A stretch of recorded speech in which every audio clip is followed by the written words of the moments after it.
शाओजुआन गुस्से से चिल्लाकर कहता है, क्या तुमने मेरे जोंग को सिर्फ देश निकाला दिया था? शाओजुआन ने जोंग को पकड़ा हुआ था, क्या तुम्हारे उनको मारने के इरादे नहीं थे? और ये कहते हुए शाओजुआन ने और भी कसकर पकड़ लिया था। जोंग कहता है, तुम मुझे दर्द पहुंचा रहे हो। शाओजुआन फिर से चिल्लाकर कहता है, मुझे जवाब दो जोंगजियो। जोंग को शाओजुआन के व्यवहार पर बहुत हैरानी हो रही थी, पर अचानक से उसे भी गुस्सा आ जाता है और वो भी अपना आपा खो चिल्लाते हुए कहता है, मैं महाराज की बात मान उन सबको मौत के घाट उतार देता अगर मुझे पता होता कि तुम मेरे साथ इस तरह से व्यवहार करने वाले हो। ये बात सुन शाओजुआन पर तो मानो बिजलियां ही गिर गई थी। वो मन में कहता है, अगर जोंगजियो के कभी उन्हें मारने के इरादे थे ही नहीं तो जो कुछ भी जीजू ने कहा क्या वो सब झूठ था? जोंगजियो कहता है, अगर मैं उन सबको मार देता तुम में अगर 10 गुना ज्यादा भी हिम्मत होती तब भी तुम मुझे कभी गिरफ्तार नहीं कर पाते। मैंने हमारी दोस्ती की खातिर महाराज के सामने मिन्नतें की, ये जानते हुए भी कि तुम लोगों में और मूर्ख मछलियों और पंछियों में कोई अंतर नहीं, बस विश्वासघात करना जानते हैं।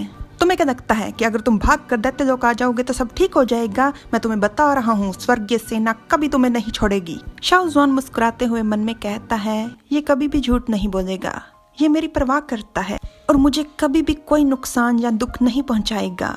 जोंग कहता है, तुम अभी भी हंस रहे हो? शाओजुआन मैं तुम्हें बता रहा हूँ, अगर तुमने मुझे नहीं छोड़ा तो मुझे गुस्सा आ जाएगा और इस समय मैं बहुत ज्यादा गुस्से में हूँ। शाओजुआन हंसते हुए ही कहता है, तो तुम क्या करोगे जब तुम्हें गुस्सा आ जाएगा? जोंग कहता है, तुम्हारा दिमाग खराब हो गया है? जोंग के सवाल के जवाब में एकदम से शाओजुआन उसके होठों को चूम लेता है। जोंग एकदम से हैरान हो जाता है। जोंग शाओजुआन को परे धकेलने की कोशिश करता है, कुछ कहने की भी कोशिश करता है, पर वो दोनों में असफल रहता है। जोंग के होठों को छोड़ने के बाद शाओजुआन उसके मुंह में अपना अंगूठा डाल देता है। वो जोंग को रिझाने की कोशिश कर रहा था, पर जोंग उसके मुंह पर जोरदार वार कर गुस्से से उससे कहता है, तुम ये क्या करने की कोशिश कर रहे हो?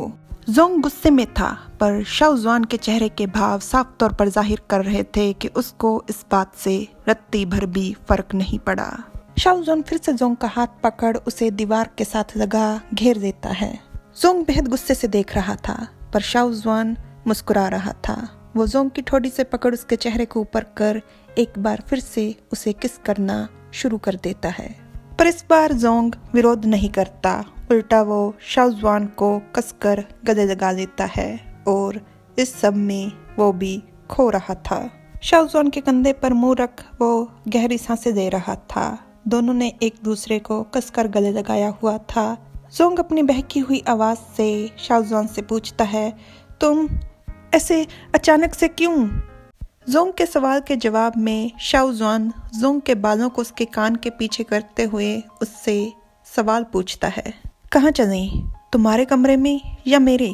जोंग के कान शर्म से लाल हो चुके थे। वो बिना अपना चेहरा ऊपर किए ही कहता है, मेरे वहाँ क्यूआर है। जोंग के लाल हो चुके कान को शाओजुआन शरारत करते हुए अपने दांतों से हल्का सा काटता है और जोंग को कसकर गले लगा उससे कहता है, मैं समझ गया। इतने में हुआ की आवाज आती है। मैंने साफ तौर पर महाराज को देखा था। क्या वो फिर से कहीं भाग गए?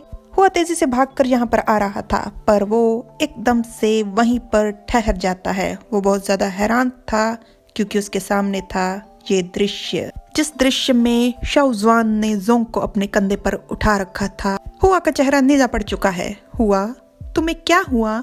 सीधी भी हुआ के पीछे तेजी से आते हुए कहता है, मैंने कदमों की आवाज सुनी थी, क्या हुआ?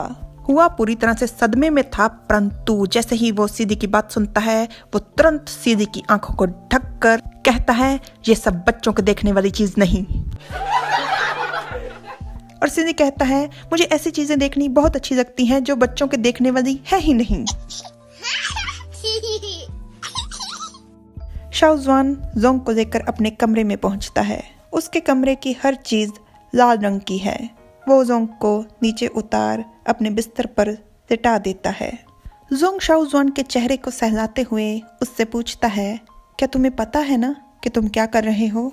शाओजुआन जोंग का हाथ पकड़ लेता है और मुस्कुराते हुए कहता है, शाओजुआन की हामी को सुन जोंग हंसने लग जाता है और थोड़ा उसे रिझाते हुए कहता है, तो मुझे लगता है कि मुझे चीजें अपने हाथ में ले लेनी चाहिए। शाओजुआन जोंग के चेहरे को देखता ही रह जाता है। जोंग के होठों की हलचल शाओजुआन का ध्यान पूरी तरह से खींच रही थी। जोंग शाओजुआन को रिझाने की कोशिश कर रहा था और शाओजुआन पूरी तरह से खो रहा था।